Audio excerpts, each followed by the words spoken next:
Pemirsa, tingginya mobilitas masyarakat meski di saat pelaksanaan PPKM darurat membuat Menteri Ketenagakerjaan Ida Fauziah menerbitkan surat edaran. Isinya meminta perusahaan agar mematuhi aturan terkait pengetatan aktivitas di tempat kerja dan menyediakan perlengkapan prokes bagi pekerja selama pemberlakuan PPKM darurat.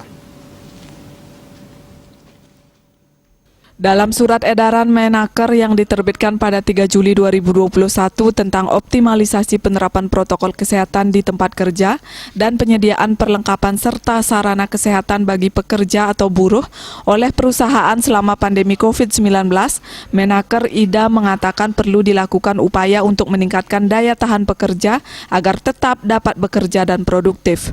Menaker meminta kepada para gubernur untuk menyampaikan imbauan kepada pemimpin perusahaan agar mengoptimalkan pelaksanaan edaran sebelumnya tentang rencana keberlangsungan usaha dalam menghadapi pandemi COVID-19 dan protokol pencegahan penularan COVID-19 di perusahaan.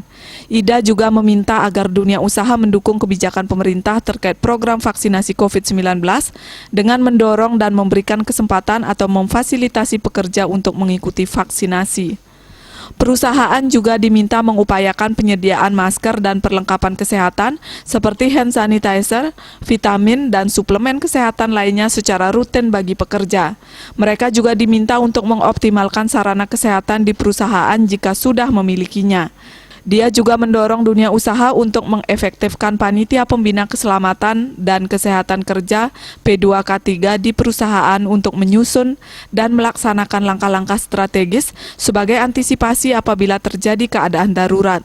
Bagi perusahaan yang belum memiliki P2K3 dapat membentuk Satgas Penanganan COVID-19.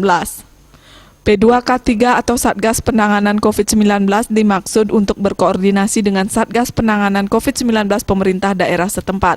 Pemerintah sebelumnya telah memutuskan untuk melaksanakan PPKM darurat di tengah meningkatnya penambahan kasus baru secara signifikan yang dilaksanakan pada 3 hingga 20 Juli 2021 di Jawa dan Bali.